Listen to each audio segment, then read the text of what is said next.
barroco, arcadismo, simbolismo, parnasianismo, romantismo, modernismo.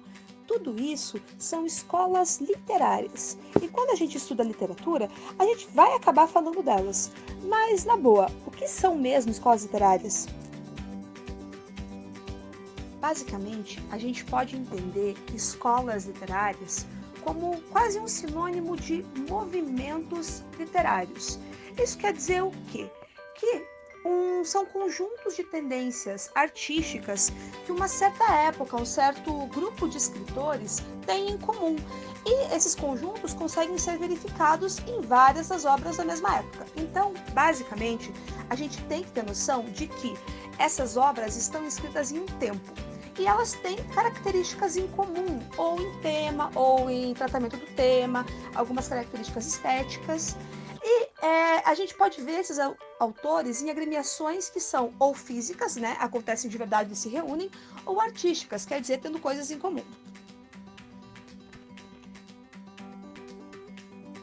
Se a gente parar para pensar em termos de história, nós vamos ter ali uma linha cronológica do Brasil, lá de 1500 até 2020, que é quando a gente está. E essa linha cronológica, ela vai nos dar bastante informações, porque afinal de contas, muita coisa aconteceu nesse tempo. E por isso, a gente leva em consideração o contexto histórico de cada movimento, ou seja, a época e sociedade em que eles são desenvolvidos. Pensa comigo um pouco. Dentro desse conjunto que a gente chama e considera arte, estão diversas formas de manifestações artísticas, né?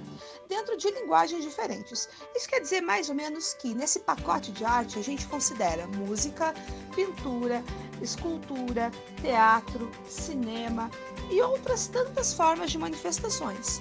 Dentro desse conjunto também está a literatura, que é aqui a nossa grande área de trabalho. E a literatura, assim como as outras artes, a gente pode ver como uma espécie de resposta ou de reação do artista, seja ele qual for, né, qual linguagem utilizar, uma resposta desse artista ao meio e à sociedade no qual eles estão inseridos. Basicamente, é uma forma de reação desse artista em relação à sua época. Indo um pouco mais além, a gente pode pensar que a arte é sempre uma ação. Essa ação pode ser uma reação, uma interação, uma intervenção que seja do artista em relação às coisas que ele vê, que ele presencia, que ele vivencia também.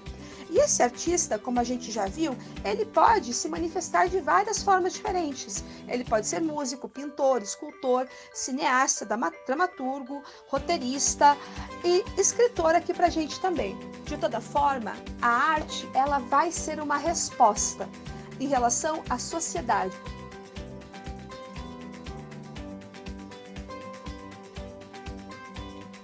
Quando nós falamos em Brasil, a gente tem que pensar que dentro de tudo isso que classificamos como literatura brasileira, nós vamos ter aquilo que acontece de 1500 até os dias de hoje, afinal de contas, desde que Brasil é Brasil, mais ou menos, né? Mas a gente também tem que considerar o que vem antes de Brasil ter sido dominado pelos portugueses. E isso vai ser direto, a gente vai herdar muita coisa de Portugal e da Europa. Por isso a gente olha, afinal de contas, tudo o que é feito depois tem muita influência, muita repercussão e reflexo daquilo que foi feito na Europa. Então, o hoje, o nosso presente, ele compreende o passado, inclusive na literatura.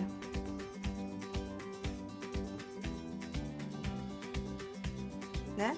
Mas então, para que serve estudar a literatura brasileira dentro de uma cronologia? Serve porque o nosso hoje ele está diretamente relacionado ao nosso passado. E hoje, o que é produzido hoje em literatura, ele pode ser reflexo desse passado, negação, repetição, adaptação, manipulação também, mas de maneira geral, a boa literatura vai ajudar a gente a compreender o hoje, a nossa sociedade e os seres humanos de maneira geral. Além de possibilitar um estudo e uma compreensão do ser humano em outras épocas que não a nossa, O estudo da historiografia da literatura nos ajuda a compreender o diálogo com a tradição, quer dizer, com tudo aquilo que já passou e já está estabelecido como cânone. Por exemplo, o Gil Vicente. O Gil Vicente, do Alto da Barca do Inferno, ele está dentro do humanismo, séculos XIV e XV, em Portugal. E esse Alto da Barca do Inferno, que é um teatro, é uma espécie de teatro popular da época, ele é refletido em 1955 pelo Ariano Suassuna no texto O Alto da Compadecida. Saber disso ajuda a entender melhor ainda o Alto da Compadecida. Escolas literárias são o nome dado a movimentos artísticos literários que são nada mais, nada menos do que um conjunto de tendências literárias de uma época ou de um grupo de escritores. Quer dizer que nós temos conjuntos de práticas parecidas. Não é obrigatório de forma alguma, mas acaba sendo recorrente em uma certa época, em um certo estrato social e cultural.